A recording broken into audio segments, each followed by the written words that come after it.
हरियाणा के कृषि और मत्स्य पालन मंत्री श्याम सिंह राणा ने कहा कि जल भराव वाले क्षेत्रों के पानी का उपयोग मछली पालन और झींगा उत्पादन के लिए किया जा सकता है। इससे राज्य में ब्लू रेवोल्यूशन को बढ़ावा मिलेगा। कृषि मंत्री चंडीगढ़ में अधिकारियों के साथ बैठक कर रहे थे।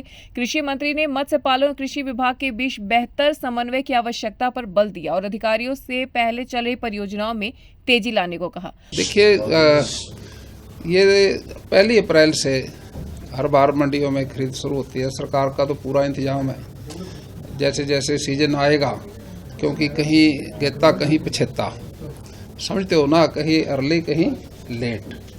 प्रदेश के अंदर जहाँ जहाँ मंडियों के अंदर गेहूँ आएगी, सरकार उसको खरीदेगी MSP के। पूरी तरह से, हर तरह से पूरी तैयारी है हर मंडी में, कोई दिक्कत नहीं आने देंगे किसान को। पैसा उसका 48 घंटे में उसको पैसा ही मिलेगा। क्या लक्ष्य रखा है आपकी बार गेहूं खरीद का? लक्ष्य तो जितना आएगा सारा खरीद लेंगे। उन्होंने वैश्विक स्तर पर मछली पालन को बढ़ावा देकर किसानों के लिए अतिरिक्त आय के स्रोत तलाशने की आवश्यकता जताई। इस अवसर पर भिवानी और सिरसा जिले में चल रही मत्स्य पालन परियोजनाओं पर भी विशेष चर्चा हुई। कृषि मंत्री ने अधिकारियों को निर्देश दिया कि इन परियोजनाओं की अंतिम ड्राइंग को इस माह के अंत तक फाइनल कर दिया जाए। स्टोरेज वालों की वो एसोसिएशन पहले CM साहब के पास आए थे, फिर मेरे पास भी आए थे दौर वो, उसमें वो था 70,000 का वो पर स्टोरेज के हिसाब से था। स्टोरेज की कैपेसिटी के हिसाब से हमने किया, पहले सब पे समान था। वो थोड़ा लग रहा था भी जिसका छोटा स्टोरेज है उस पर भी उतनी टैक्स है, जिस बड़ा है जिसका उस पर भी उतनी है, तो वो उसकी कैपेसिटी के हिसाब से किया। वो भी सहमत होकर से और वो कर दिया था। उसका धन्यवाद करने के लिए आए थे CM साहब का। CM साहब ने वो किया था। मछली पालन डिपार्टमेंट के अधिकारियों के साथ भी बैठक कर रहे थे आपको अभी। ये डिपार्टमेंट बड़ा है हमारा, एक खुले आसमान में खेती होती है सारी जगह। इसमें कई डिपार्टमेंट जुड़े हैं, मच्छी पालन है, बागवानी है, और इस डेयरी है, मधुमक्खी का भी है, और भी है, इसमें बोर्ड भी है। जहाँ चर्चा, इतना बड़ा डिपार्टमेंट है, इसको सारे को बैठ के चर्चा तो आपस में करते हैं हम बैठ के। सर, गेहूं की उठान को लेकर सर क्या कोई डायरेक्शंस दी गई हैं? अक्सर दिक्कतें आती हैं सर जब ज्यादा गेहूं मंडियों में आ जाता है सर, उसको लेकर। देखिए, अब हर बार थोड़ा सुधार है। पहले गेट पास की दिक्कत थी, अब मोबाइल पे आ गया सारा रिकॉर्ड, किसी के पास जाने की जरूरत नहीं है। किसान अपना मोबाइल के हिसाब से अपने मंडी में बेचेगा। तो आप भी किसी मंडी का दौरा करेंगे, क्योंकि एज ए कृषि मंत्री आप जिस तरीके से। मैंने आज वो बात की है, मैं 22 जिलों का दौरा करूंगा। कब से सर?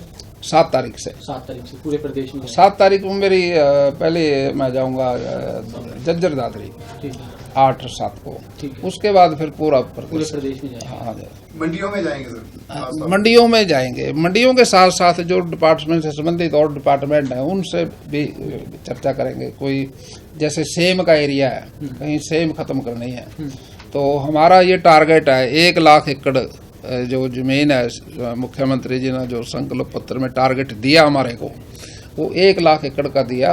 और इसमें हमारे जो डिस्ट्रिक्ट हैं सेम वाले, वो ज़्यादा 8-9 डिस्ट्रिक्ट है ज़्यादा, जिनमें ज़्यादा दिक्कत है, तो उनका समाधान करने के लिए वहाँ खारा पानी है, उसमें मच्छी पालन हो सकता है अच्छे तरीके से। मच्छी पालन के लिए आंध्र प्रदेश में, दूसरे प्रदेशों में पानी मीठा है, नमक रला के वो करते हैं वो मच्छी पालन। हमारे यहाँ तो नमकीन ऑलरेडी। ये हमारे लिए जो मच्छी पालन के लिए काफ़ी फायदे की चीज़ है। अधिकारियों ने बताया कि भिवानी परियोजना के लिए भूमि अधिग्रहण पहले ही पूरा हो चुका है और बिजली पानी की आपूर्ति की योजना पर काम चल रहा है। टेंडर प्रक्रिया शीघ्र शुरू की जाएगी ताकि अप्रैल के अंत तक निर्माण कार्य आरंभ हो सके। उन्होंने मत्स्य पालन, कृषि और मृदा संरक्षण विभाग के बीच संयुक्त बैठक आयोजित करने पर जोर दिया ताकि जल संसाधनों का कुशलता पूर्वक उपयोग किया जा सके। भाई देखो, आपने सवाल तो बहुत अच्छा पूछा है प्राकृतिक खेती का। इसकी आज सारे दुनिया को जरूरत है वैसे तो, लेकिन भारतवर्ष को तो विशेषकर हरियाणा प्रांत में ये अच्छा आपने सवाल किया। प्राकृतिक खेती, खेती 3 तरह की है। एक खेती है रासायनिक, जिसमें खाद डलता है, DAP, यूरिया, पेस्टिसाइड, दवाइयाँ डलती हैं जो कीड़े मार दवाइयाँ। और एक है जैविक खेती। जैविक खेती में केंचुआ प्रयोग होता है, जिसमें गोबर से खाद बनता है।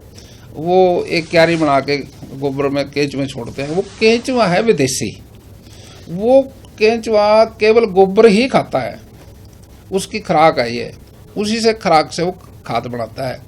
एक खेती है प्रकृतिक खेती का केंचुआ देसी है, अपना है हिंदुस्तानी, वो मिट्टी भी खाता है और गोबर भी खाता है, वो जमीन में ही है अपने यहाँ।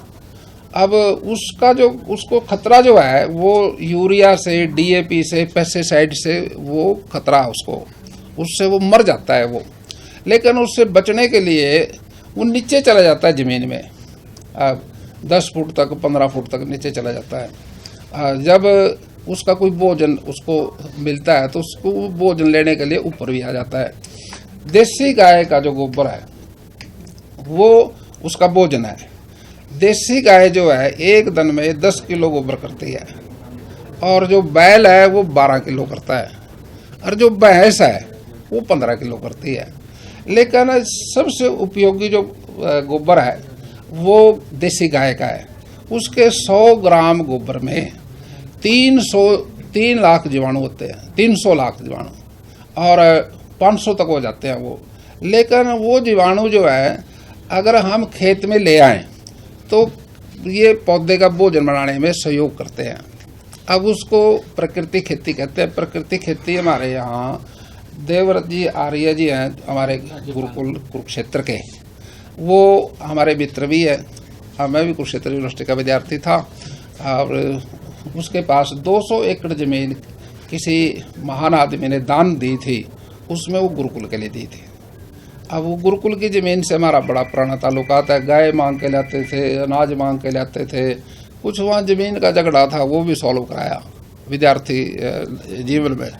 तो वहाँ आचार्य जी के साथ अच्छे संबंध, उन्होंने 35-40 साल से खेती कर रहे हैं वो। उसने सारियों खेती करके देख ली।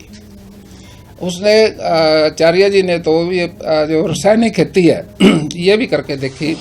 अब रासायनिक खेती से ज़मीन जो है वो एक बार तो लगता है जैसे उपजाऊ होगी, फिर वो उपज कम होने लग जाती है, फिर हम उसमें खाद और डालते हैं, फिर कम हो जाती है, फिर खाद और डालते हैं। जैसे जैसे हम खाद बढ़ाएंगे वैसे ज़मीन की उपजाऊ शक्ति कम हो जाती है, वो करड़ी हो जाती है नीचे से ज़मीन खाद से।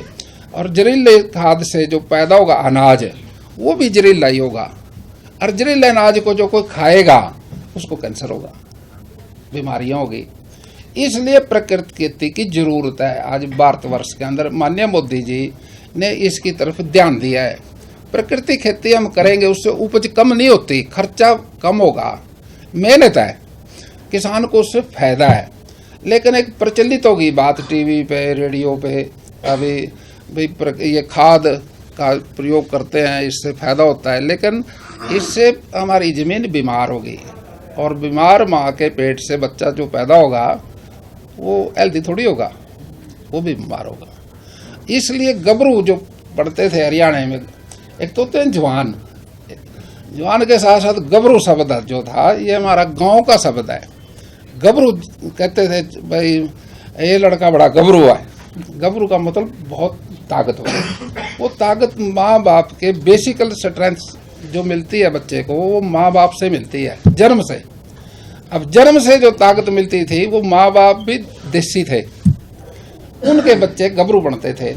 अब दिक्कत आ रही है। News desk annual live.